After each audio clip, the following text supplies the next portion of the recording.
Yo, what up, guys? It's Derek and Dean this week, back on the Double D Report. Last week we didn't have Dean, unfortunately. This week we have Dean. We can talk about what happened this week, big injuries, and much more. Let's start talking about it.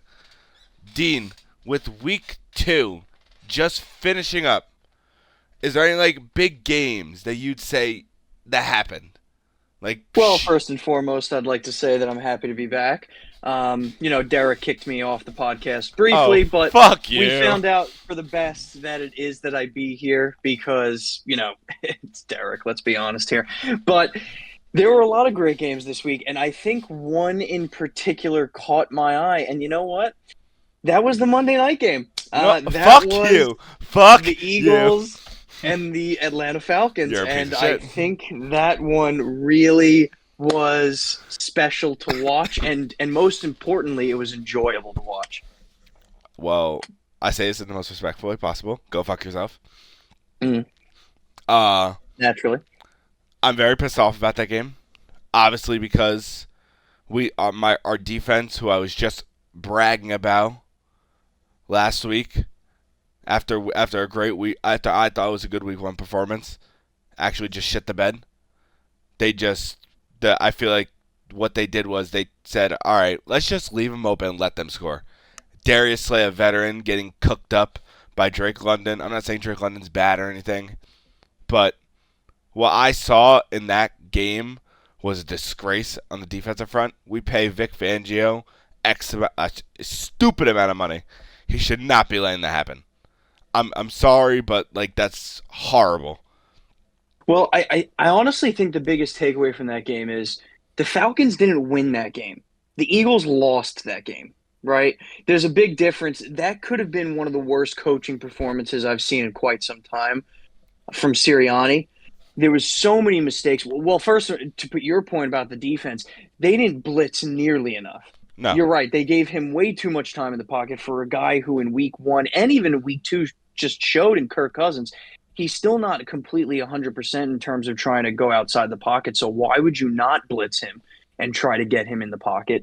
But 2, Sirianni was absolutely horrific in decision making. I mean, on the offensive side, they hardly ran the ball within the end zone, within the red zone, that is, with Saquon.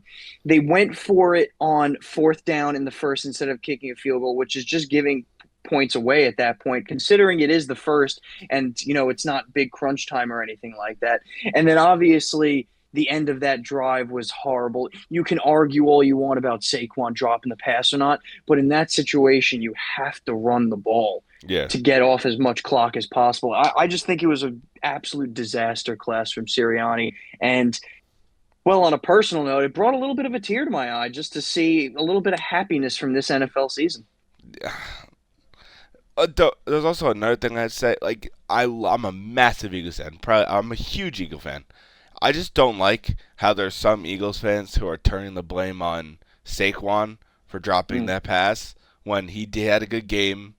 He didn't get in the end zone, but he still had a good running game, good coming out of the backfield. It's just one pass that he dropped. It was like Malik Neighbors dropping that pass in last week. hmm Well, I mean, the difference here is Saquon's an established player in this league.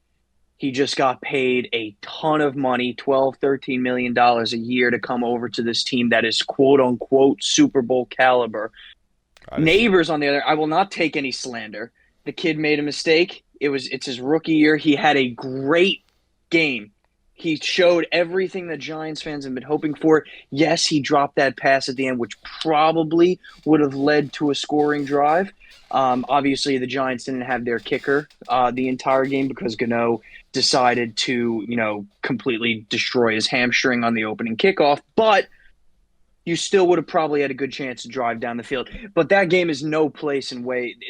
In my opinion, they don't compare, right? The Eagles are supposed to be this Super Bowl caliber team, and you just signed this running back to a very lucrative deal where he is supposed to catch. He's supposed to make those plays. yeah. And if you're not going to run the ball, damn right you're going to have to give it to a sure-handed guy. And you know what? It is on his shoulders. That game is over if Saquon catches that ball. The game's over. Yeah, because we get the first down and then It's over. We're having a very different conversation you're right now. more He's got to upset. catch that. You're He's more. got to catch that ball. Yeah. Yeah. No. I'm not saying like he obviously should have caught it.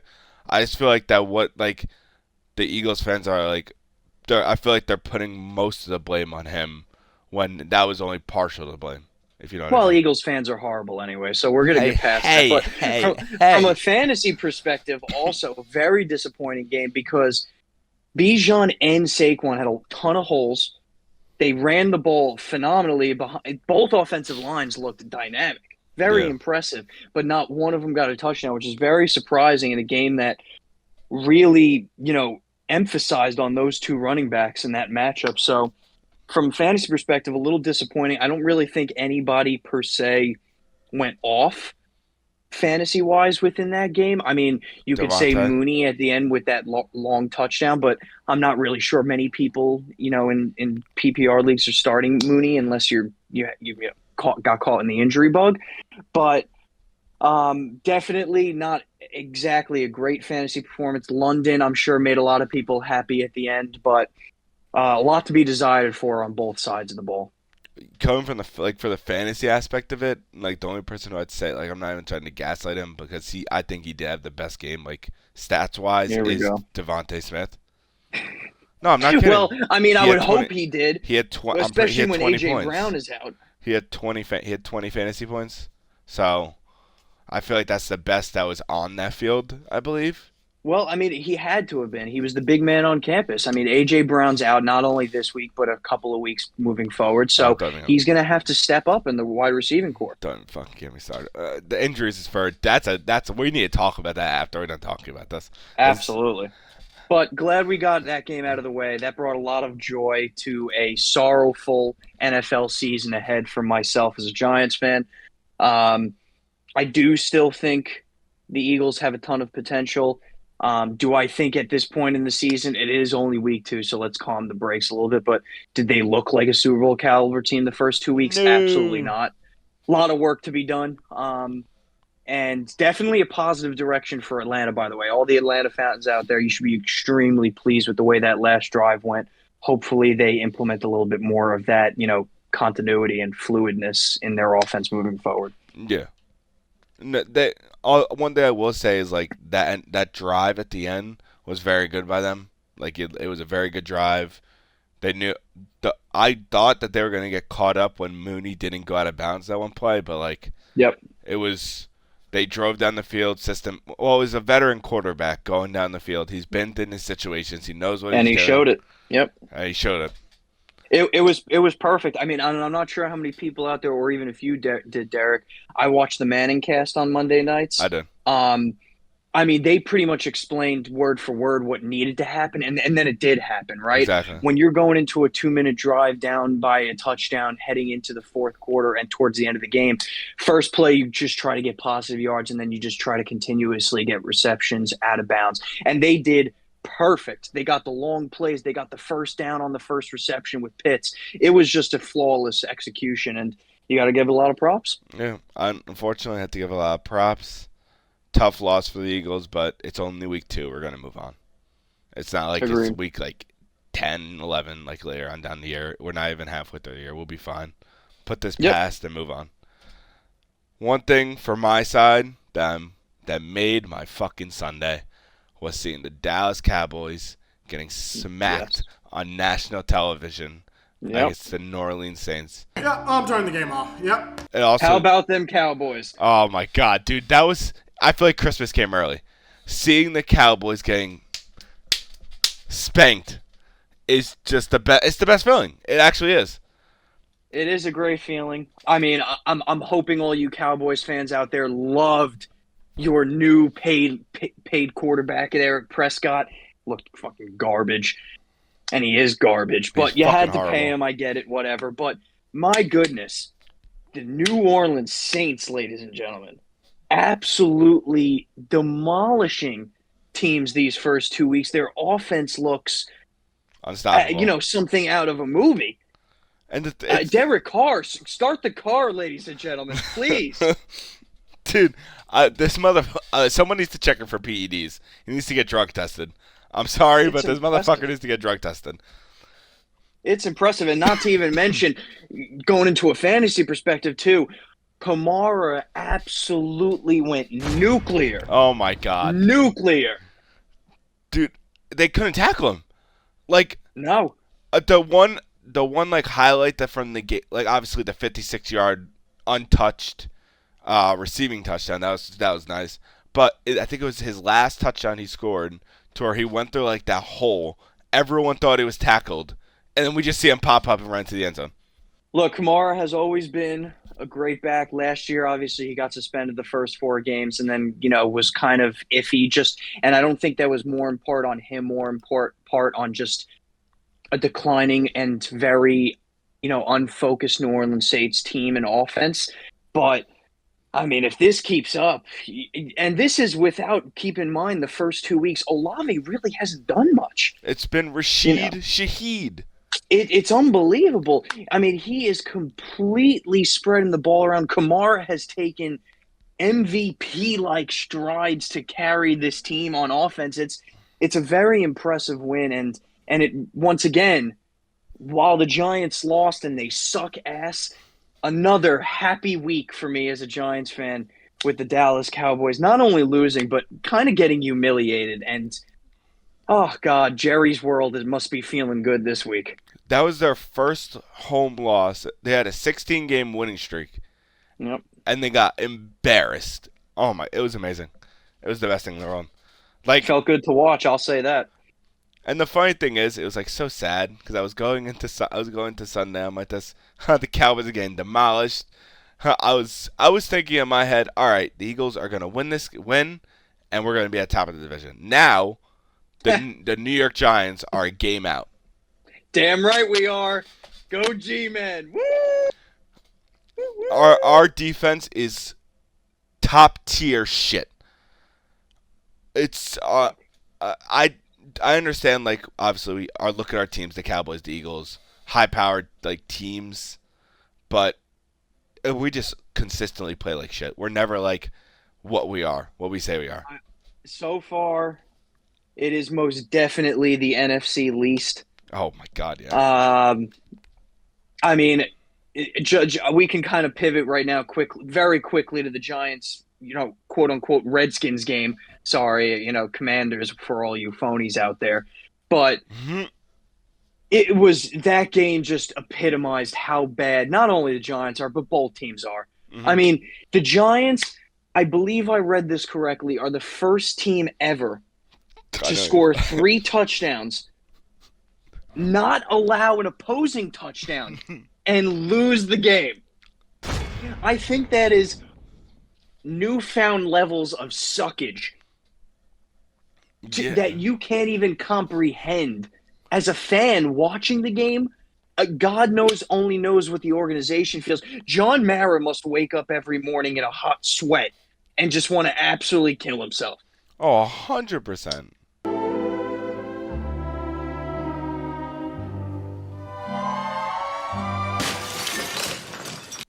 Because I saw that same exact stat on Instagram. I was scrolling through Instagram on Sunday, and I see, boom, New York Giants are the first team to let this happen.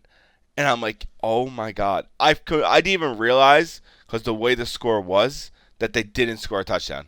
Derek, 7 field goals. I was like, oh my god. And you can look at it in hindsight, right? Where we scored 18 points, we scored 3 touchdowns, and yes, it should have been a 21-21 game, right? Because Gano got hurt in the very first seconds of the opening kickoff. But you know what? That's just a pussy excuse. Yeah. You suck. How about you go out there and get a 2-point conversion? How about that? Darius Slayton dropped a massive one in his hands. It's astonishing how they break records, quote, right? They're breaking records, but it's just the worst records you could physically imagine. No, it's fucking horrible. And you know what? As a Giants fan, I'm not going to go too in-depth into it, right? But as a Giants fan, you look at the next 5 weeks, Browns, Cowboys, Seahawks, Bengals, Eagles, Steelers, you're starting 0-8 here. It's actually pitiful, and it's only going to get worse, Giants fans. So you know what? If you're going to watch it, have a couple of beers, put on some red zone, maybe have it on the side, cheer against the Eagles and Cowboys. But this season is not even worth watching unless you're looking at Malik Neighbors. That's about it. That's the only Yep. spot on this team that's even worth it. And then you can move on from there. The one thing I will say though is that I don't think that Daniel Jones had a bad game. I don't think he did. I think he played. He did what he had to do. Like, what else could he have done that game? See, yes and no, right? So, yes, he had a quote-unquote flawless game, no interceptions, no fumbles, no turnovers, nothing like that, no huge sacks to talk about, right? But he just showed once again that he's not enough. Yeah. He's not the quarterback to bring you forward to go out there and win you a game, right? It's coming crunch time. Go out there and do a drive like you can and win a game. He's just not that guy. And you know what? He's fine for this year because you're already paying him $40 million, so screw it. Start him every game. It doesn't matter. But he's just, he's a mediocre quarterback, and that's all he's going to be for the rest of his career, wherever he ends up after the Giants. I don't obviously I hate the Giants, but it does suck because you have such good talent on your team, Yep. and it's just going to waste because of your quarterback. I'd rather not talk about it anymore. I get a little frustrated. We can go on to. I did want to mention one thing really quick, Derek. This was the week of the underdogs. Oh, and I think you would agree with me. 100%. The top 6 games, the top 6 spreads, all did not cover. And not only that, 5 of them lost outright, which is astonishing. Very strange week, very strange year to start football. But what game would you like to discuss next? Then this is probably a big one: is the Niners versus the Vikings. That game, they just didn't play good, and the same thing happened last year. They went to Minnesota and they just couldn't win. They couldn't beat them. I don't know what it is. If it's the atmosphere in Minnesota. But Brock Purdy wasn't himself. They couldn't run the ball like they did against the Jets, who I think the Jets are a better defense than the Vikings.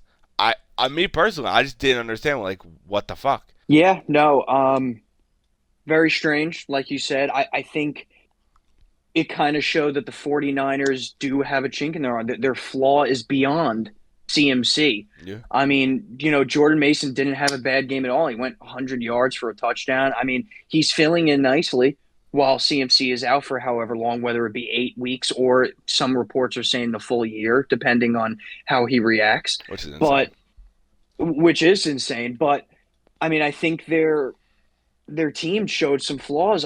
While their offense wasn't horrible, it just didn't do enough, right? And then not to mention your leading receiver in Deebo Samuel is going to be out now multiple weeks with his injury, so you're going to have to really rely heavily on guys like Ayuk, guys like Kittle, even pull out Juwan Jennings, get his ass out here. Yeah, it's got to be better.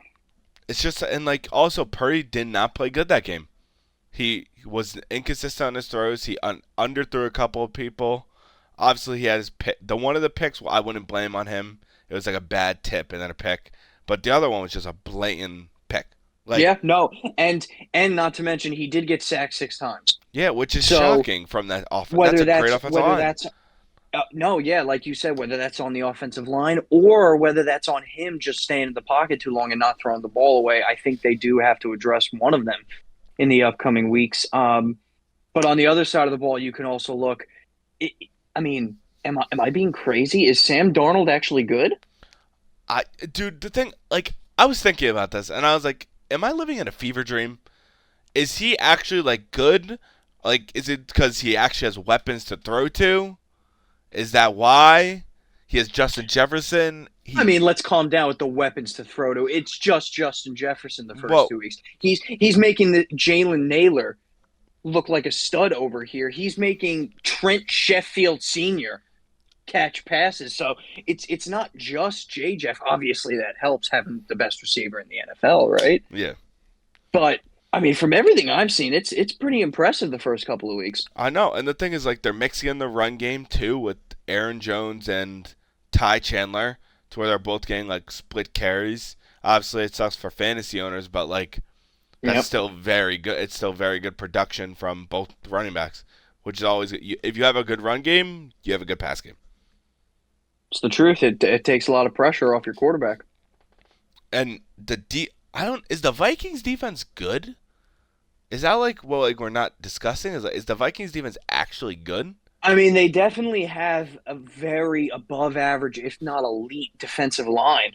Yeah. I mean, they're getting there. They had 5+ sacks last week against, Danny Dimes and the beautiful Giants offense. They Yeah. had 6 sacks this week, against a prominent, this is a quote unquote Super Bowl contending team in the 49ers. So their line is clearly elite. We'll find out in the coming weeks if their secondary continues to back it up. But, honestly, when you're only giving the quarterback a couple of seconds, you may not need a great secondary. And it's so crazy because going into this season, everyone was counting the Vikings out because Yep. everything bad was happening to them, all Yep. this and that, and they're starting off the season the first 2 weeks first in their division. Yeah. JJ McCarthy, who? I don't know Like, what you're talking like about, that's man. great. Like Sam Darnold is like saying like I'm still a good quarterback. You got to give me a chance. I understand you drafted this kid, but give me a chance. Yeah, no, he's proven to be serviceable. No doubt about it. As like obviously better standpoint, this game sucked for everyone who's Oh, of betting on course. this game. I mean, if I'm being completely honest, a lot of these games this week, there was no quote unquote like games where you had to be glued to the television. There was a lot of boring games, a lot of blowouts, even. I mean, we'll get to a couple of the other ones later, but I did want to pivot to one game in particular, Derek, Okay. if you don't mind, Oh man. because I know I've had some pretty strong Oh. opinions Oh no. and expressions, Oh no. but I want to move over to the Texans Bears game, Oh shit. if that's okay with you. Fuck you. No, But no, you. no, no, no. Now, first and foremost, the Texans didn't look great, right? No, no, not at all. No, they really didn't. 19-13 game. That is just an ugly game in general, especially for a Sunday night game. I mean, we're expecting some firepower, especially from C.J. Stroud and Caleb Williams, but neither really blew it up. Stroud really he did what he had to. He obviously had that great throw on the run in the first half to lead to that touchdown drive, but Hmm. really not. It didn't really impress me. If I'm a Texans fan, I got to see more moving forward. Yeah. No, like this might be a crazy statement to say, but the MVP for the fucking Texans so far is their kicker, Fairbairn. Oh, absolutely, This motherfucker is. I'm pretty sure automatic. he made 3 50-yard field goals last week. Last week, I think it was, I think he's up to 5 or 6 on the year. which is actually like I love it because I have him on my fantasy team. Yep. But it's insane. Like he's keeping them in these games. Like whenever they're like at like the 45, not the 45, at like the 35, 36. They're kicking that Yeah. field goal. No, he has been automatic. If I'm a defense and he's coming out there even for a 60, I'm thinking, fuck, man. Exactly. I mean, we tried to hold him, but they're still going to get 3 points here. Yeah, like Um, it's very good. yeah. Not like, but I'm so because I'm pissed because I talk so high on Caleb Williams, and the Mhm. first 2 weeks, I like this week I can't even defend him. He played like Bro, he horse looked shit. absolute garbage. Like I understand, Garbage. I understand you only have DJ Moore to throw to, but so did Justin Fields last year. Oh, stop. He has Rome Odunze. Well, he was playing He has hurt. He has DeAndre Swift coming out of the backfield, Which- who, by the way, went 14 carries for 18 yards. I feel so bad for him because he was coming from a great, not great, a really good Eagles offensive line to now Chicago Bears offensive line. My goodness, great. I mean, Caleb Williams back there in the pocket makes you think, Jesus, does this guy even know what he's doing? No, dude, I honestly think you could. The way he's been playing, you could throw a freshman, a redshirt freshman in college, put him in, and I think he might play a little better.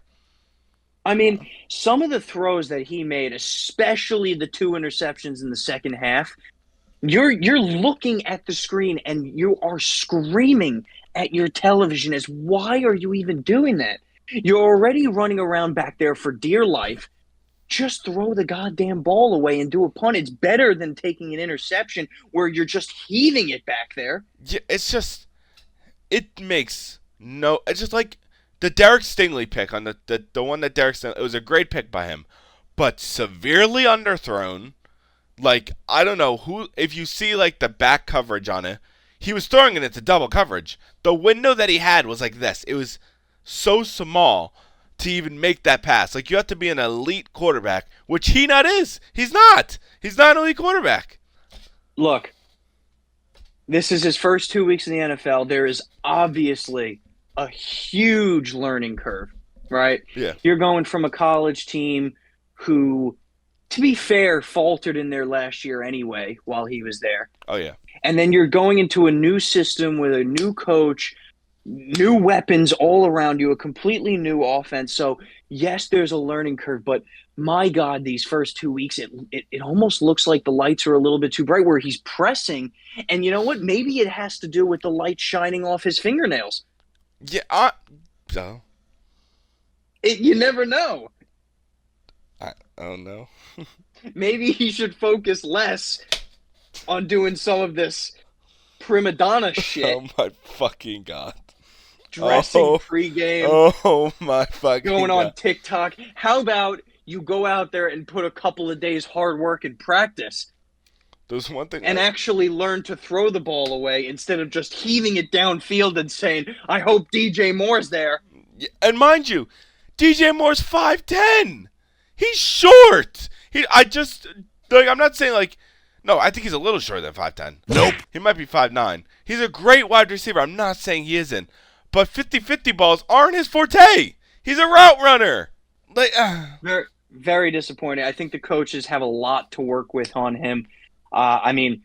First and foremost, he also took 7 sacks, so we're not going to take away from the fact that his offensive line has been putrid, right? I'm not going to take away that fact at all.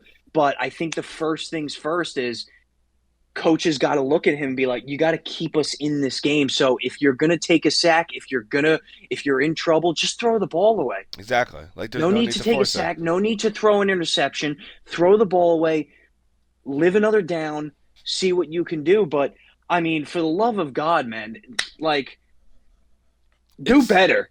No, you're right. It's because I went into the season, I'm like, yo, he's going to have like 27 touchdowns and like 10 picks. Yeah, that's not happening. What I've seen, he's going to have 15 touchdowns, 18 picks. 15 touchdowns? Where is he getting 15 touchdowns from? I think he's going to go into the back end of the Bears schedule isn't the best. You're talking about the back end of the Bears schedule. Bro, when in doubt, it's the Bears, man. Remember that. Yeah. They haven't shown. I think ever since the double doink, it's just been downhill. Honestly, it has for the Bears. Ever since that double doink happened, if you look at obviously their record, it just went. It's horrible, and I'm so disappointed. As a first pick, might I add, should not be playing like this. Should not be playing like this. Completely agreed. Any other games catch your eye? I have 2 more big games that caught my eye. One of them was a massive upset that no one expected to happen. Was the Baltimore Ravens versus the Las Vegas Raiders. That game was actually so shocking to me because the Baltimore Ravens are a way better team. John Harbaugh just lost to, don't get me wrong, Pierce is a great coach, but lost to Gardner Minshew. Yep. And Devontae Adams. Yep. And not disrespecting the rookie Brock Bowers. He had a great game. No one could stop him. From what I've seen so far with the Baltimore Ravens is that their defense is frauds because they cannot stop anyone from what I've seen. Ever since they lost Patrick Queen in free agency, it feel like that he was like he was the focal point of that defense, like keep them together. Ever since he left, it's just been horrible. It's just been bad on defense. Lamar hasn't been playing his best. He's been not making the right reads. He's been running more when he should trust in his passing like he did last year. Obviously, Derrick Henry had a couple of his highlights to where he just launches someone like this, and then he scored a touchdown, which is obviously going to happen. He's going to have at least like 15-plus touchdowns this year. But you just can't play like this. This is a bad team. These are the teams you got to beat on. You can't let this shit happen. Agreed. I mean, you're an 8.5-point favorite in your home opener against a team that everyone in the league knows is not going anywhere. Mm-hmm. And you completely put up a stinker. Yeah. I mean, not only a stinker, keep in mind, you're up 23-13 in the fourth quarter. I forgot and you blow it? That's despicable. That's despicable. I completely forgot about that they're up 23-13. That's despicable. I mean, and give your flowers and give your props over there to the Las Vegas Raiders and Pierce on the coaching side. And you know what? Their offense has looked very good. Devontae Adams had a great game. Brock Bowers looking like the real deal there at tight end. Yeah. Gardner Minshew not making any mistakes. That's the key there. Mm-hmm. I think the focal point here is, and you hit it right on the net, Lamar's got to be better. I mean, you're paying him all this money. He's a 2-time MVP. He just has to be better. He's got to be more dynamic. He's got to take over games. I mean, these are mediocre numbers that he's putting up, and he's really just not carrying his team. No, last season he trusted in his arm. And they did good. They made the playoffs. They went to conference championship. They lost, unfortunately, but you need to trust in your arm. You do have a subpar arm, but you're still able to throw the ball when you need to. Don't always just say, all right, no one's open for a second, I'm going to run. You can't do that. And it's not going to get easier for them. This was a gimme win. This was a gimme win after a hard-fought week 1 against the Kansas City Chiefs. You got a tough division in Pittsburgh being already 2-0. You know Cincinnati's going to get better after their 0-2 start. And you know what? Even though Cleveland has a massage rapist over there at quarterback, they're still a good team. You have all of your division games ahead of you, and the next 3 weeks are Cowboys, Bills, and Bengals. This was an absolute gimme. You needed this of win. A win. You needed this win. Because it's not getting any easier from here on out. This was a walk in the park. This should have been a walk in the park. Me personally, I think they should have won at least by 2 scores this game. At least. They should have. But instead, they lost by, 2? 1? They lost by 3. 3. It's just, and also, the game would have been tied if Justin Tucker makes a field goal. Again. Look, and he's. I think the stat was he's now 1 for his last 8 or 1 for his last 7 from 50 plus. Look, he's been a great kicker in this league. He is maybe, if not the best kicker of all time. You can obviously argue Vinatieri and some of the other greats, right? But maybe, just maybe, this guy's time is coming to an end. And I'm not saying that to be facetious, and I'm not saying that you cut him right now because you know what? He's still better than 75% of the kickers in the league. But you're going to have to adjust if he just can't make a 50-yarder anymore. Yeah, because it's not good. Like, you're getting into – Lamar brought him into range in that drive from – I think it was a 53-yard field goal, and he just missed it. And it's not even like it was – I think it was – a tad, like a 5 feet to the left or something, maybe a little less. Mm-hmm. But it's not like he's pulling it right. He's pulling everything left. Yep. So he must. No, and you know what that shows? That shows that he's compensating accuracy for power. Exactly. As you get older, you start to lose power in your leg, and he's compensating because for 50 pluses, he's obviously got to put a lot more effort into it, so he's pulling it. Mm-hmm. He needs to hit the lab. And it happens. He needs to hit the lab.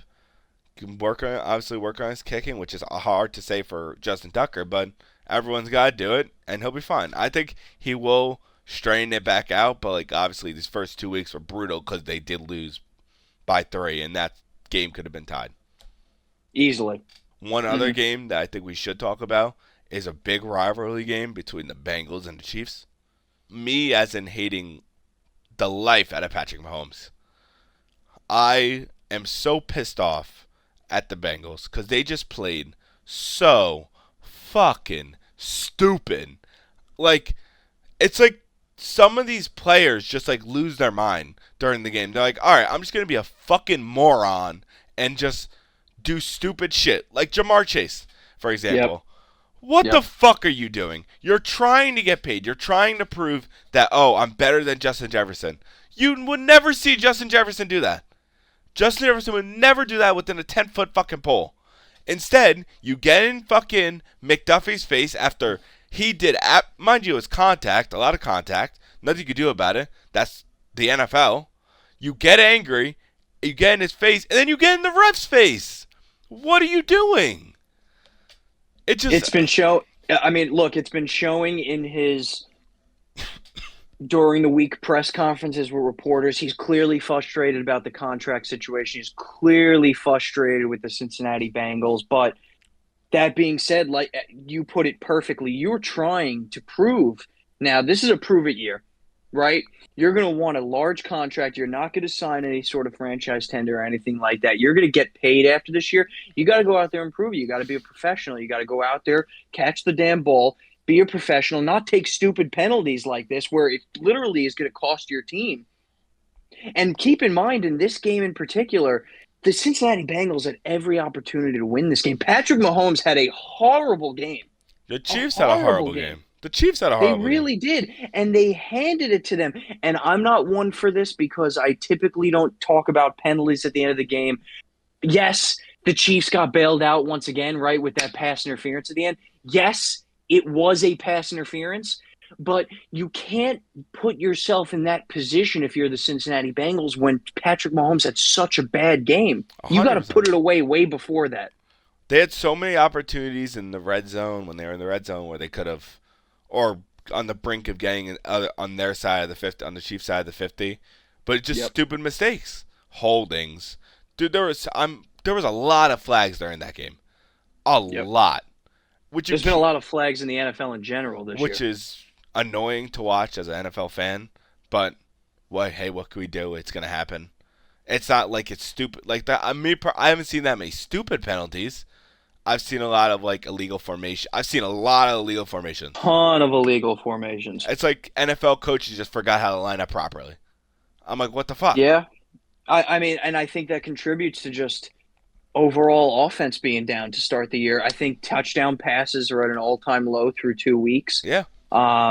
Scores of games are low, which, keep in mind, they made a lot of rule changes to kind of hinder the defense in a way, and yet it's just not showing. I think defensive schemes are getting better in a way, or on the alternative, quarterback play is getting poorer from the next generations.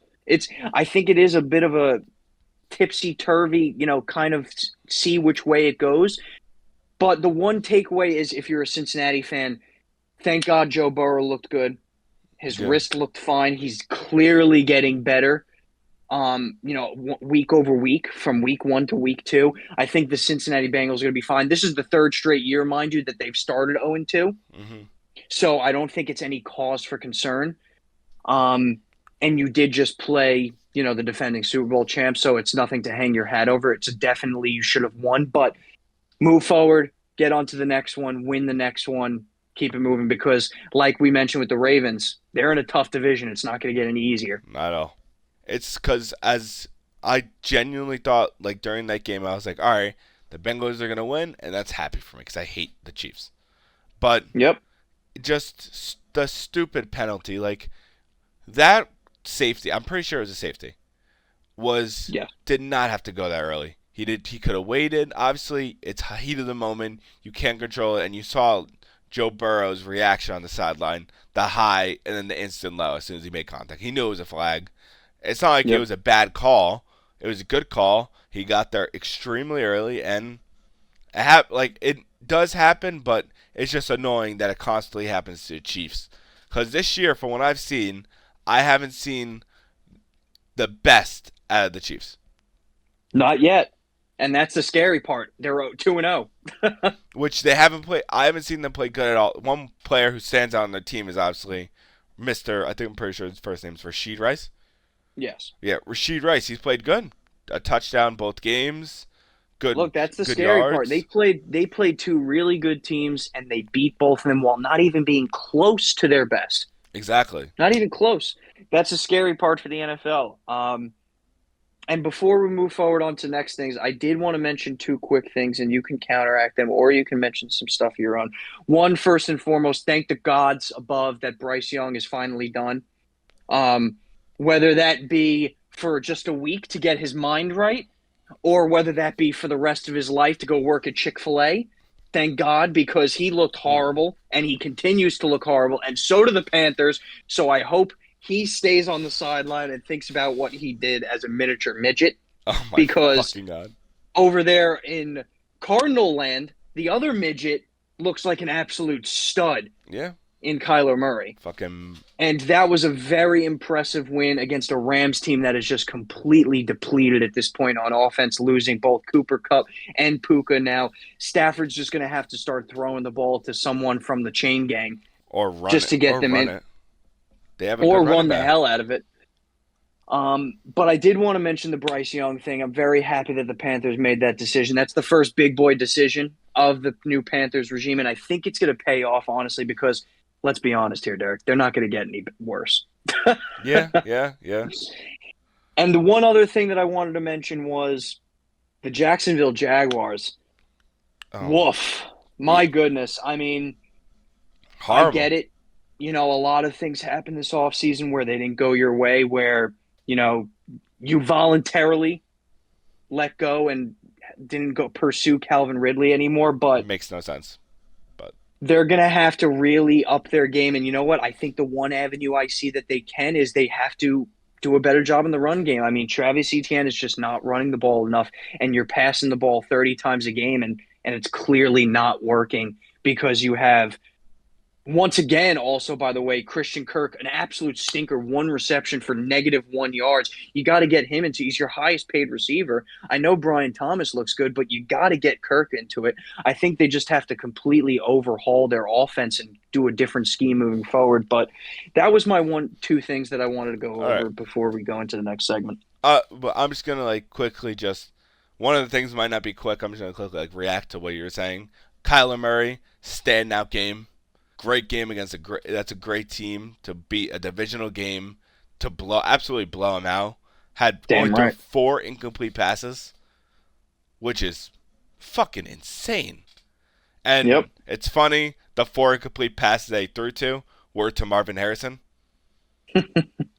but who also had a fucking great game. Shows why he's that good of a wide receiver. He made a great catch, mind you. It could have been inbounds, could have been out of bounds. Hard to even tell. Inbounds. And also he burnt the fucking safety and he just outran everyone and did a veteran move by tucking in his knees and just reaching out his arms.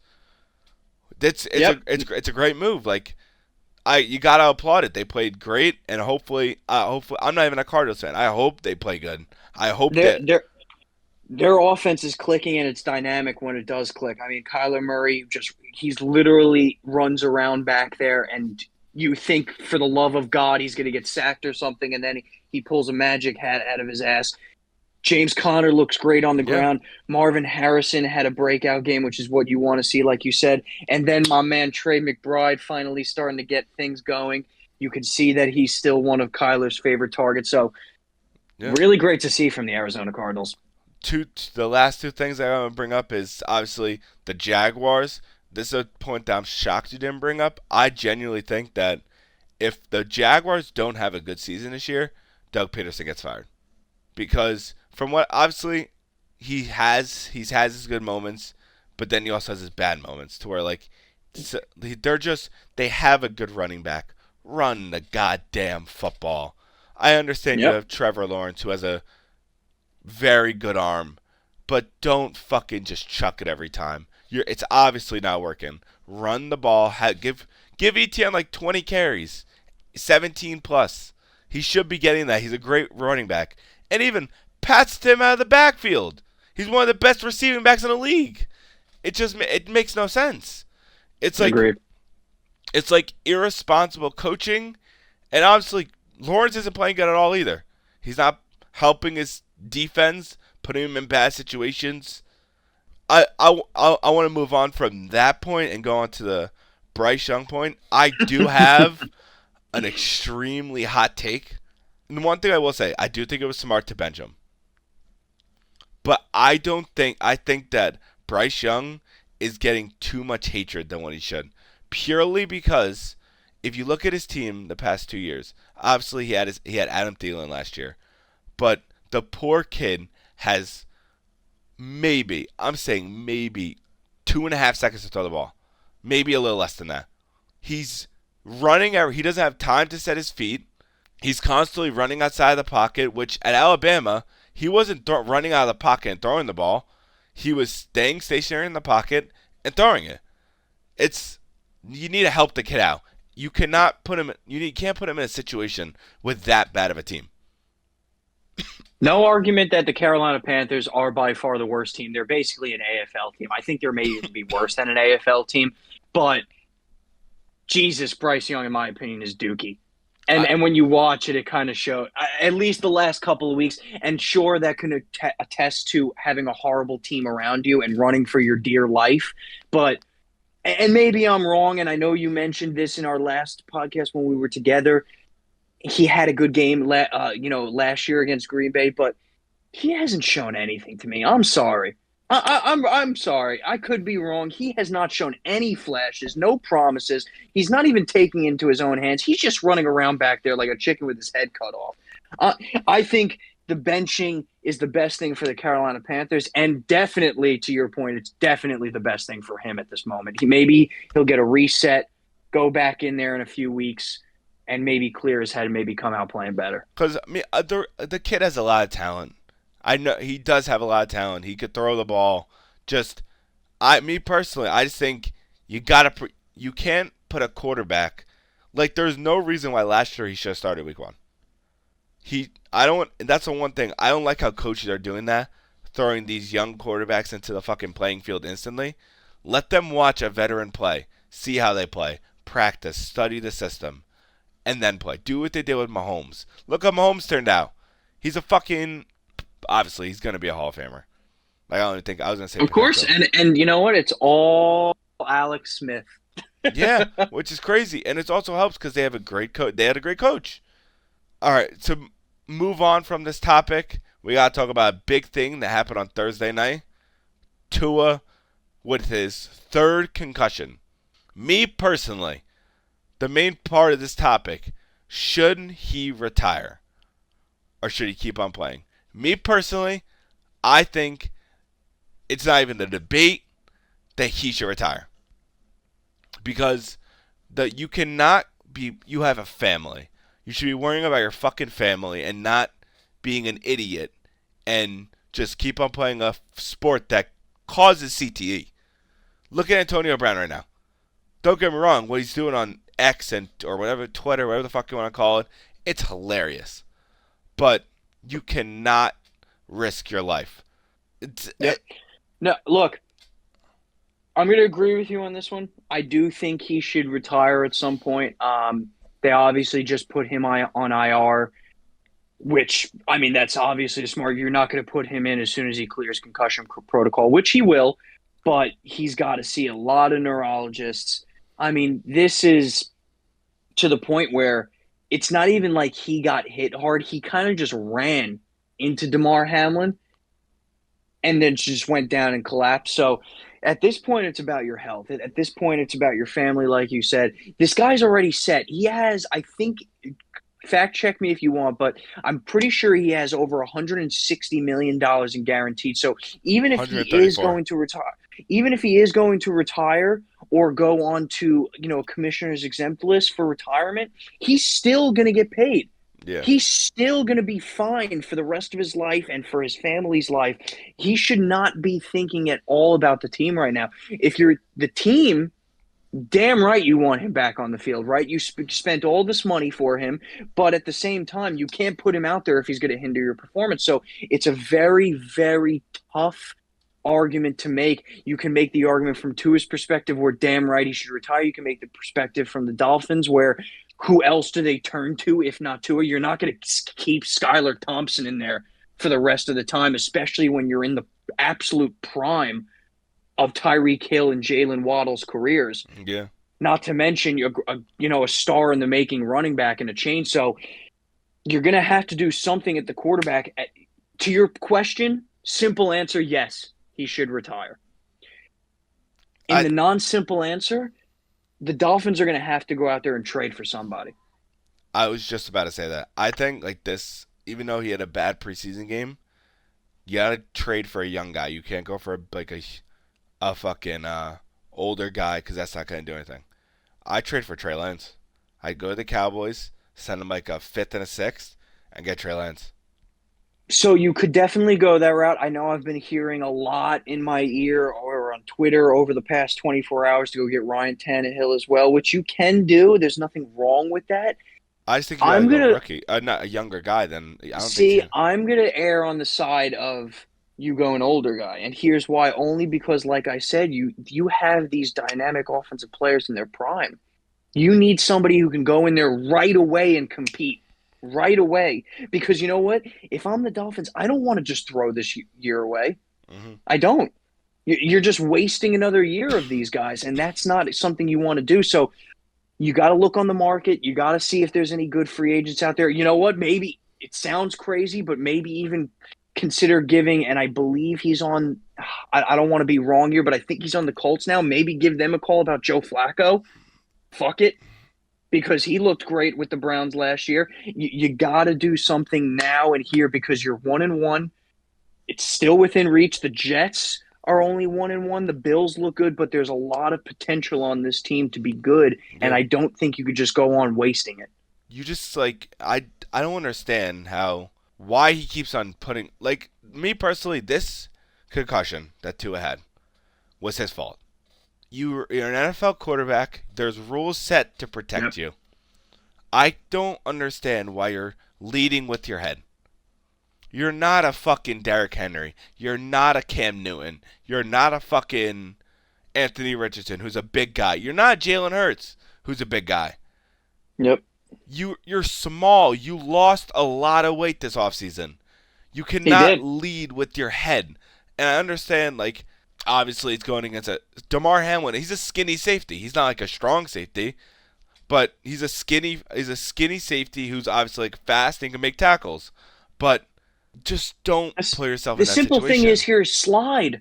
Exactly. There's no reason. It's not hard. You did what you had to do on that running play. For the love of God, just slide. And on a less serious note, Damar Hamlin's KD is now 1. Yeah.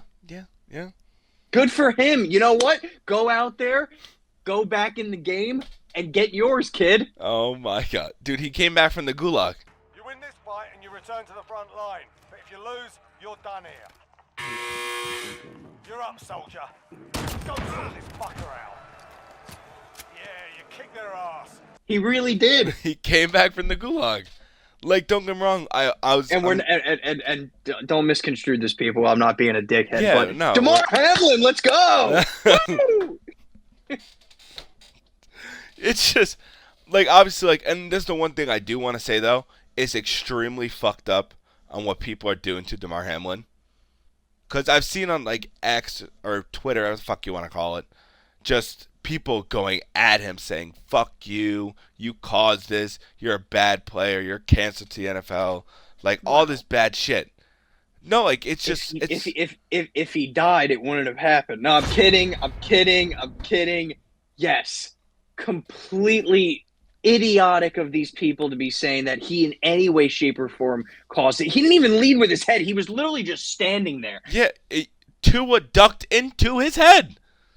It's all on Tua, and you know what? If the kid is in some way, shape, and form even going to try to come back this year, come back next year, something like that, God, somebody send him to a spring training camp down in Florida for the New York Yankees. Learn how to slide. For the love of God. No, not even that, dude. Get fucking notes from Kyler Murray, Russell Wilson, fucking all these former baseball players turned to the NFL. Go to them. They all know how to slide. Kyler Murray, in my opinion, he's the best slider in the fucking NFL. He knows how to do it. His he did on fucking Sunday. He saw a guy coming at him. He slid perfectly, and he got the yards. Saved himself from injury and all that shit. It's Yep. just Couldn't agree more. idiotic QB play, and it doesn't help that you were down by 2 scores. Yep. You did not I understand you want to be a big game changer and win that game, Wasn't even close. but you can't be an idiot and just risk your life. He's one bad hit from being not Tua anymore. He's one bad hit away from being A, either paralyzed, right? Yeah. Or B, becoming Aaron Hernandez and somebody has to put a watch on him 24/7 before he goes and shoots people up. Exactly. No, it's like fucked up to even say, but like you're 100% right. He has to. The simple answer here is he should retire. Exactly. Whether he does so or not, whether his ego gets in the way of if he wants to come back, which unfortunately I'm thinking he's going to want to do. You have to take these safety measures moving forward. Then you Exactly. have to slide moving forward. You have to, and also, who gives a fuck about the agility wise? Bulk the shit up again in the offseason. Exactly. Screw losing pounds for agility. Bulk yourself up. At least get a little bit heavier. Become a pocket passer. Screw it. Like we mentioned, you have the two of the best receivers in the game on your side. You don't have to run. No, dude, you have the fastest team in the NFL. I don't even think that's a debate. No, it's not. Well, maybe the Kansas City Chiefs, but yes, definitely one of. Yeah, Hill, Mostert, A-Chain, Hill. Everyone's fast on that team. Like, You don't have to do much. You could be a pocket passer, just throw like slants and just have the fucking receiver go. But like instead, you do that. Agreed. Obviously, a very bad situation. I hope he's okay. I'm glad he's okay. I hope that he gets the right information from the doctors. His talks to his family. Hope everything's well. Moving on from this though, we got to talk. It's on the same topic though. We got to talk about injuries in the NFL this season. Crazy. There has been so many big injuries. I'm just gonna list off a few off the top of my head, and you can list off some after I'm done.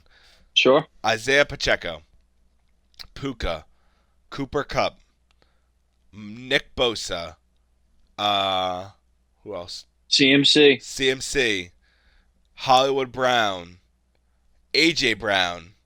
Yep. Now Deebo Samuel. Justin Jefferson got hurt in the game. I don't know what happened to him, but I know he got hurt. Thankfully, they're saying he's looking like he's trending in the right direction. He's okay. Which is good.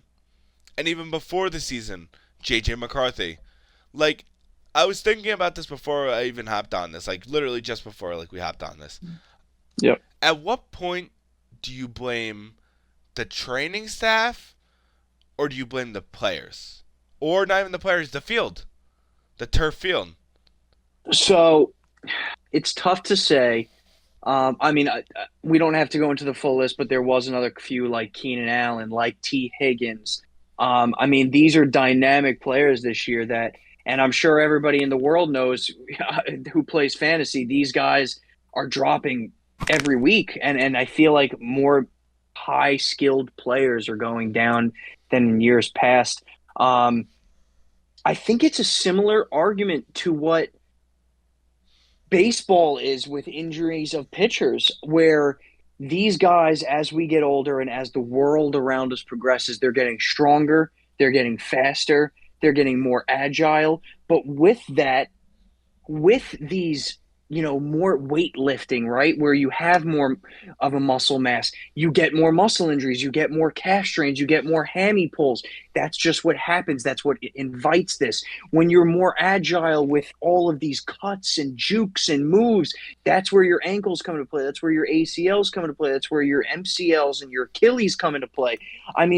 Sure, you can argue all you want with the training staff, right? These guys are not going to stop weightlifting. Yeah.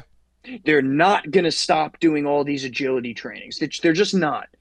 And the NFL invites these types of players because you know what? It brings in money and they're going to get paid regardless. Yeah. So I don't think there's much that you can do here. One thing in for certain that you can do to maybe limit this is ban turf on all surfaces. Turf is definitely one of the key causes of some of these. We've known this for years at MetLife Stadium, and I think it should be banned across the NFL. But that's to say that's not the single most reason as to why these things are happening. That It's stadium's a just that curse. these guys, as we get older, are getting bigger, better, stronger, faster, and that in turn completely takes in more injury risk. And you're seeing it, and it's just coming to a fruition as years go on. It's just it sucks. It really sucks because like all these star players are just dropping like flies. Because if you think about it, if you're a training staff, right, and you want to, for example, because we've actually seen a lot more torn pecs in the recently too. Yeah. There's been a few already this year on the linebacker side. These guys making a living being strong. You think if you're a training staff, you're going to go up to Roquan Smith and say, hey, maybe lift a little less weights moving forward. You think he's going to do that? Fuck no. Absolutely not. Because you know what the name of the game is? Have a few good years, make some really good tackles, get a few sacks, and get paid. And then who gives a shit they're thinking? Exactly.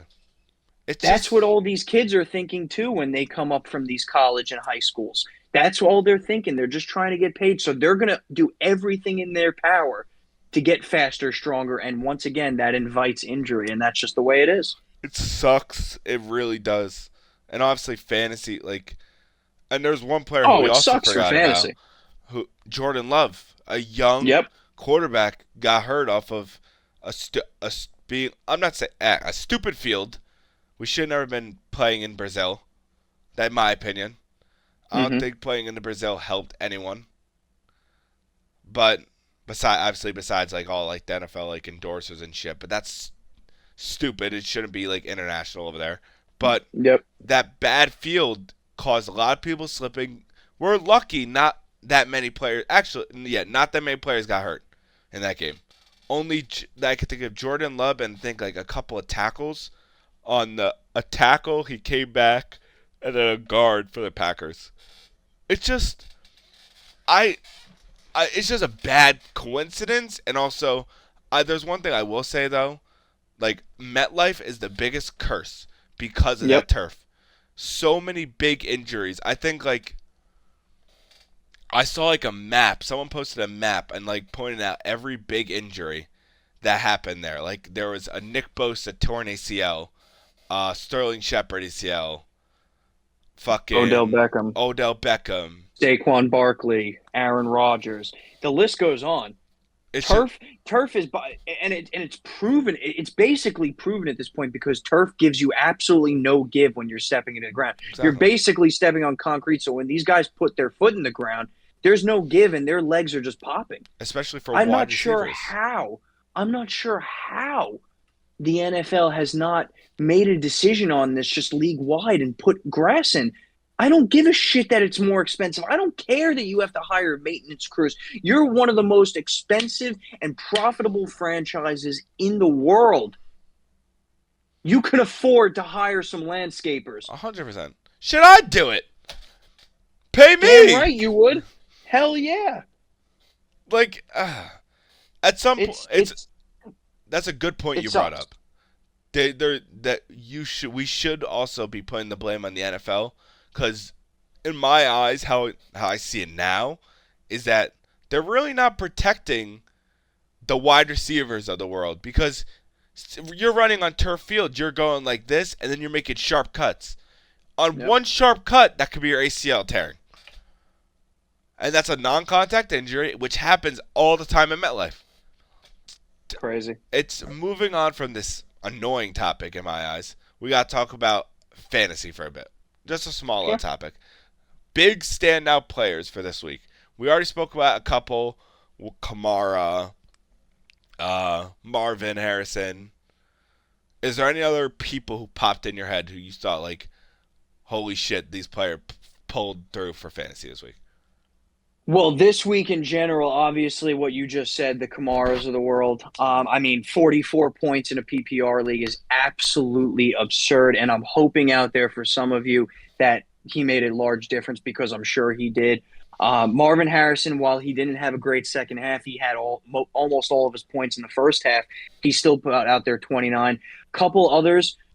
I know you're going to hate me for this, but I have to put the plug. Malik Neighbors showing that he could be a viable fantasy option moving forward. The guy not only had 10 catches, but 18 targets. Absurd. Yeah. DK Metcalf out here bowling out, not only to put in with DK Metcalf, but you can also kind of group in Smith Najigba. I mean, he didn't get as even close to where Metcalf was, but it's a good sign for the Seahawks and those fantasy owners who have them.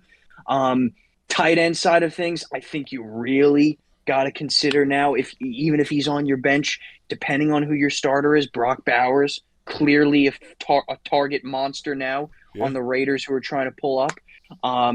McBride, I'm not going to put any more plugs in. Everybody knows my feelings. I love the guy. I think he's only going to continue to improve. And last week was even without a touchdown. So he's only going to continue. Or did he get a touchdown? I know he only got a touchdown because he recovered the fumble in the end zone. Yeah, but still, a touchdown's a touchdown. Exactly.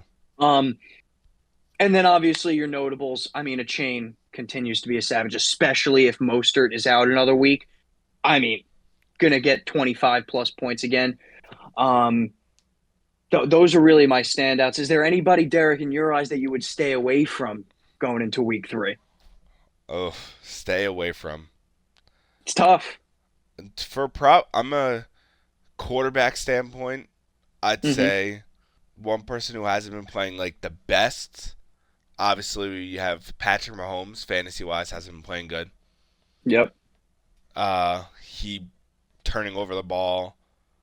Well, you only threw one pick. I think you only threw one pick, which was a great pick. Threw two. Yeah, which is not good. Minus 2 fantasy points, which obviously sucks. We have all these. It's just crazy to even to say this. All the big quarterbacks for fantasy are not doing that good. Like Jalen Hurts, he had like I think it was 20 points, 20 plus. I don't know. Yeah, no, it's a down year in general for the quarterbacks. We've said that over the last couple of weeks. I mean, so far, I think the leaders in touchdown passes are Baker Mayfield and Kyler. Who would have thought? Yeah, which is crazy. And don't even disrespect fucking. No, he didn't even like fantasy wise, but Sam Darnold. Agreed. Yep. Fucking what to go off like the bad side? One quick good side. J.K. Dobbins. Yes. Who's running phenomenal in that offense. I thought it would have been Gus Edwards doing that, but instead it's J.K. Dobbins, which is still good. They're both former Ravens guys. They're both very good. Let me think of some. I mean, look, Dobbins, he's going to continue to go. I mean, Harbaugh is a run-heavy coach, and he's shown that the first 2 weeks, and it's only going to continue because he handpicked these two. People forget that. Dobbins and Gus Edwards, he basically handpicked them. Yeah. He has repertoire with them from the past. He's only going to continue to use them. Hell of a find if you found those in deeper rounds, because I know for a fact Dobbins wasn't exactly, one of the first 5-10 running backs off the board. I will say definitely continue to look for Charbonnet moving forward. I'm not sure how long, if any more weeks, Kenneth Walker is going to be out, but Charbonnet is a very good find in some deeper leagues. Not even deeper leagues, just if you're look for a flex. I think that's a really good move. The one guy I'd be worried about, Calvin Ridley. I was just about to say that because that guy had a really good week this last week, but that was in turn because of 2 touchdowns. Yeah. Don't get me wrong; he's definitely by far Levis's number 1 target there. Hopkins hasn't been great this year, but I do think I would be weary of starting him just because he is a very touchdown-reliant wide receiver. Yeah. This is going to be a very hot take, but I genuinely think it's true. One wide receiver who, if you could, I'd trade him is Tank Dell. The reason why I'm saying this is because I understand Tank Dell is a phenomenal wide receiver. Because of his name in general, you could get high value for him. But there's too many weapons in the offense. Yep. Like Diggs. And clearly Stroud has shown favoritism towards Nico Collins. And Nico Collins and Diggs too. He loves Diggs. loves Nico Collins, and when they run the ball with Joe Mixon, only so much they could do with Tank Dell. It's like Tank Dell is just a third string wide receiver that comes in on occasions to like go for like his little routes. Well, last year he was a wide receiver too, who was great. But Yep. me personally, if I had him and I had the opportunity, I'd trade him. One obviously running back who's like not showing out well, DeAndre Swift, because he's in a bad team. That's how I see it. Mm-hmm. I think he's a great running back, just in a bad situation. Bad quarterback. Yeah, bad. From now, very bad quarterback. I hope it changes, but now very bad quarterback. Staying with that team, Keenan Allen, who has always been a great wide receiver. I know he got hurt, which was the problem earlier in his career. Hopefully he can stay healthy, but like he's still not what he was with the Chargers, which he won't be, I don't think, purely because Caleb and Justin Herbert. Like, come on. Mm-hmm. There is one hot take I want to give as well. Okay, let me hear it. And people may not like it, but if you are in a league where you do keep multiple tight ends, even 10, 12 PPR league, right? You usually have a tight end and then a backup tight end. Depending on your roster and depending who your backup tight end is, I would start to consider benching Travis Kelce. You what? Now, there are a lot. What the fuck? I'm being honest here. There are a lot of potential tight ends who you could have on your bench that could most definitely fare well instead of starting Travis Kelce. Like, for example, if you do have Brock Bowers on your bench, I would definitely consider it. If you do have a Hunter Henry on your bench, I would definitely consider it. It's not out of the complete realm of possibility. That is insane. I'm Thank sorry. you. That is the stupidest shit I've ever heard. I understand Travis Kelce had a bad week 1 by pretty much not doing anything. And I don't think he did that bad this week. He got involved in the offense a little more. But it's still Travis Kelce. I don't care. Look, like, come on. After a while, you have to prioritize winning over anything else. Week 1, Travis Kelce had 6.4 fantasy points. Week 2, 1.6. 1.6. Now, don't get me wrong. Yes, he's one of the best tight ends ever, blah, blah, blah. He is 34 years old, ladies and gentlemen. There is a lot of new weapons on that Kansas City team who have speed, who have agility. The Kansas City Chiefs have been working to run the ball more. Maybe that takes a back seat with Pacheco going on the IR for the next 6+ weeks. However, if you are in a league where you were fortunate to draft a backup tight end just for a flyer, such as a Brock Bowers, such as a Hunter Henry, such as, don't kill me, a Mike Gesicki, you may want to consider going on a matchup-to-matchup basis. That's all I'm saying. That might be the stupidest shit I've ever heard in my life. Just saying, don't be surprised if Kelce has another shit week. The one thing I will say, if you're not happy with the way he's playing, trade his ass. And you could get a lot of value for him. And what I'm saying could be bullshit anyway, because you know what? A lot of people don't have the luxury of having those tight ends that I just mentioned on their bench. Yeah, but that's a 12-man league. That's a fucking probably that's your starting tight end. You hope, but to think about it, a lot of tight ends went over Brock Bowers, Derek. A lot of tight ends went over a Hunter Henry, who, by the way, just scored 18 points last week with 12 targets. Yeah, 12 targets. He is that. I completely forgot. Like he was even there. To even like think of that, that's their start. That's their number one target.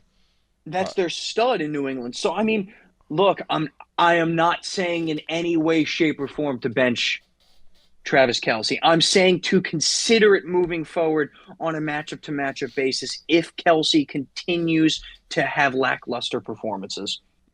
All right, matchup-to-matchup performance, I understand. Still think it's insane because it is Travis Kelce. Me personally, I'll ride. I'm gonna make sure like keeping him in my lineup. He's always gonna be there. I'm not gonna unless he has a bye week because he's Travis fucking Kelsey. Just by his name in general, it's hard for you to even bench him, to even make that move to bench him over someone else. Because It's not hard. It's not hard if your fantasy team started 0-2 and you're looking for a spark plug. yeah, I guess, but if you're looking for a spark plug and you see him not playing as well, as I said before, trade him purely off his name. People will trade for him. It's Travis Kelsey. That's fine too. That's perfectly fine. All right, so I think we hit good, and the one person obviously kicker wise, kickers are actually pulling through for fantasy for most teams. Yes, they are. Fairbairn, Aubrey, trying to think of Groupie, On New Orleans being an absolute stud muffin. fucking Groupie's been playing good. I would say Jason Sanders on the Dolphins been playing good. He missed that one field goal, but he's still playing good. Yep. Who else? I McPherson. mean, Dylan Carlson as well on Las Vegas. Yeah. It's just like all these teams and who are bringing him into range and then kicking the field goals. Those points add up for fantasy. If you're able to get good points out of your kicker, that's very good. Like Fairbairn getting 17 and 22, that's fucking ridiculous. It is ridiculous. It's amazing for like people who have them, but it's just insane. It's like I've never seen that before to start off like a season. And it's not like a little, like not many kickers are doing this. A lot are doing this. They're scoring like 10 plus. Yeah.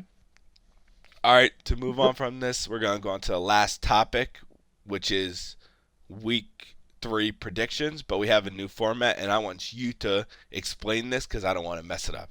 So Basically, what me and Derek are going to do each week, instead of going game by game, because that can just get boring, and some of them are, let's be honest here, some of them are gimme games, right?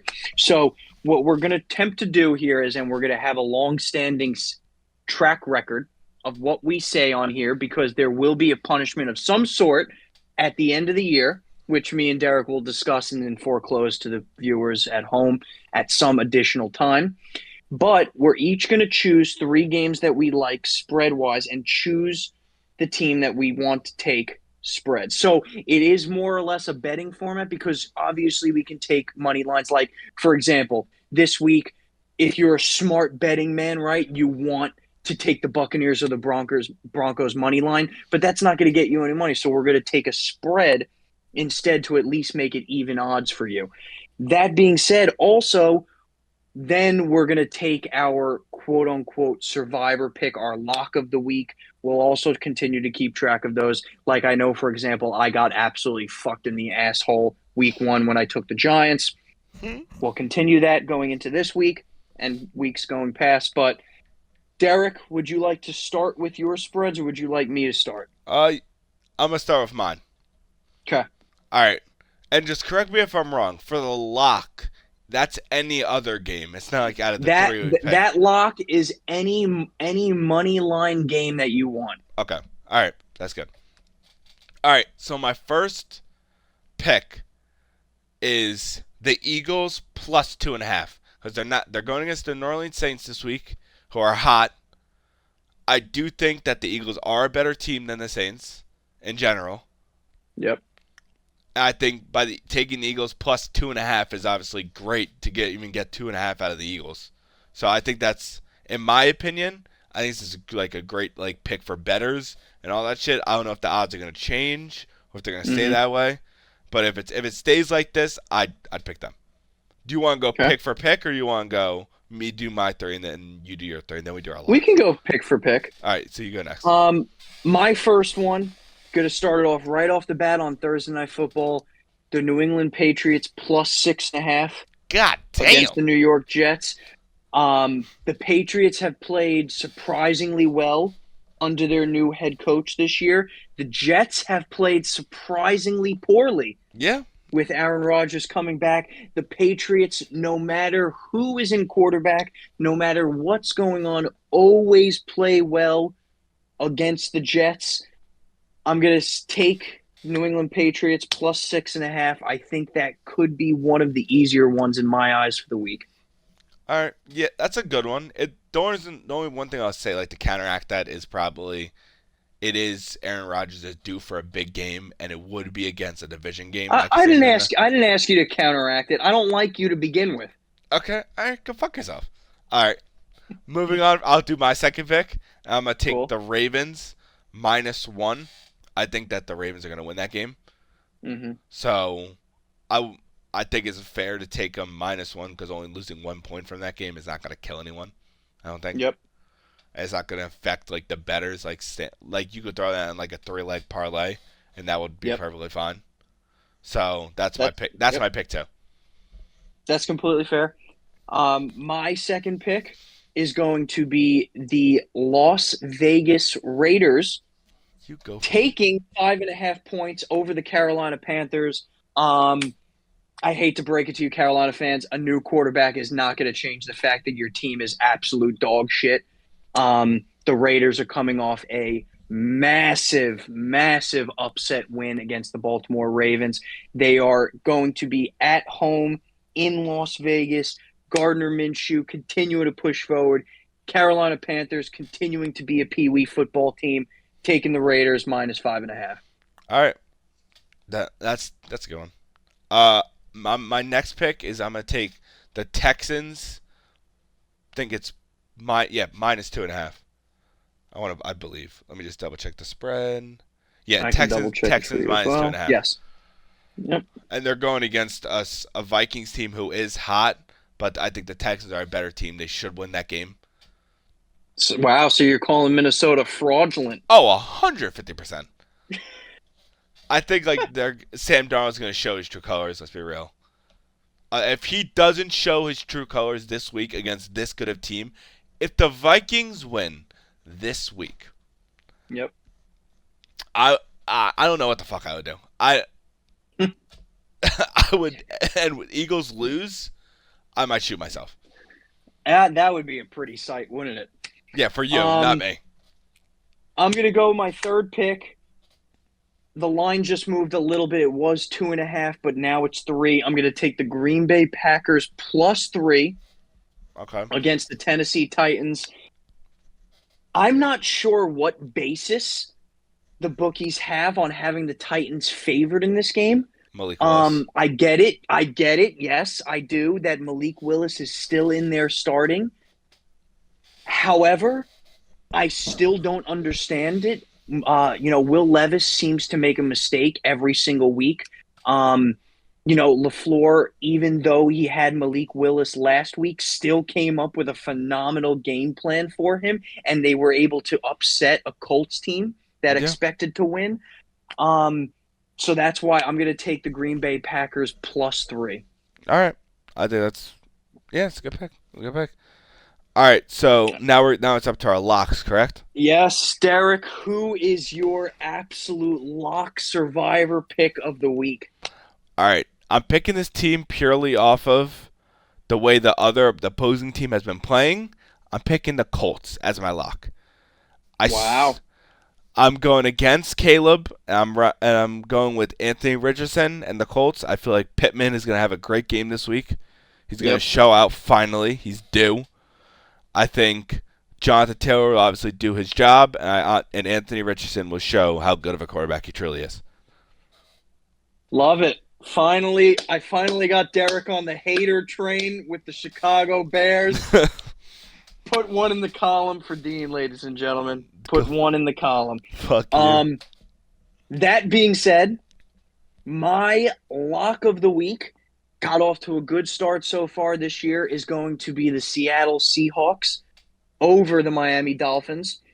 That's a good lock. Realize that the Dolphins still have a ton of weapons on offense. But to be honest with you, I really don't give a damn if Skylar Thompson's going to be the one throwing them the ball. So I'm going to take the Seattle Seahawks at home with the 12th man. That's going to be my lock of the week. That's a good one. What, out of curiosity, what's the spread on that game?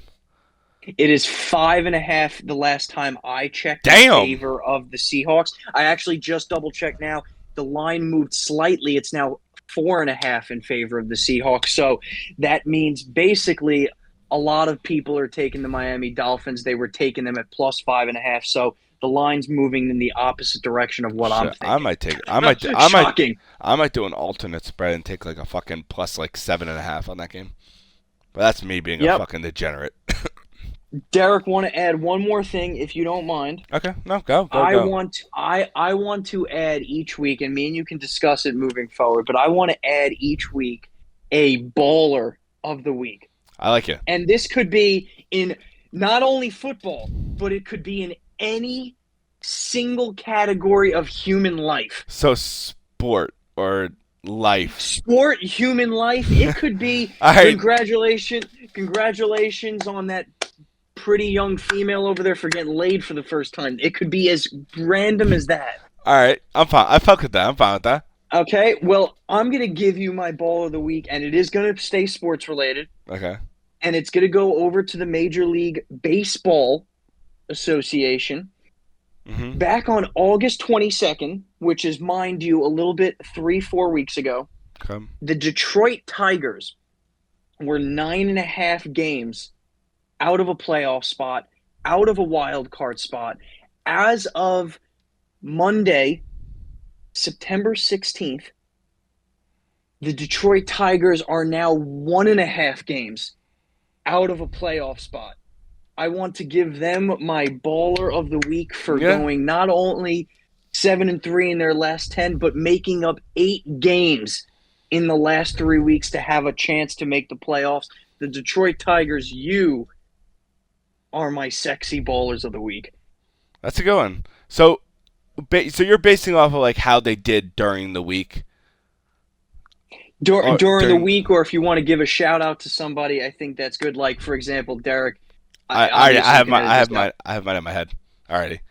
You want to do one right now? I already know who it is. It's all right. So I'm gonna go with your like side and go the baseball standpoint. And I'm gonna give my baller of the week to Mr. Aaron motherfucking Judge, cause I was on a mini vacation. I was watching the game and seeing Aaron Judge with bases loaded, crowd silent, hit a grand slam, and then the next game hit another home run was just amazing. It was a beautiful sight to see. It was fantastic. I fucking loved it. And obviously as a Yankee fan, it's great to see, and seeing him being 9 or 10 shot, 9 to tie, 10 to break his record for the home runs is just insanity. And it's great to watch. Couldn't agree more. That and also another ball, like this is not a baller, it's just a person in general. Paul Skeens, he's living the best life. Let's be real. That's not even a baller. I think he won already. Yeah, he won. He just won in life. That's like the baller of the year. But that you're telling me. Do you have anything else you want to bring up or anything else? That's it for me. All right. Thank you guys for joining Dean and Derek on the Double D Report. We'll be back next week, probably around the same time. Hopefully this could get posted on a fucking Thursday and not the following day after. But clips will be coming out and all this and that. The channel's going to be popping more and you guys will enjoy it. It's good to see you guys. Thank you for watching. Like, subscribe, and have fun. Peace.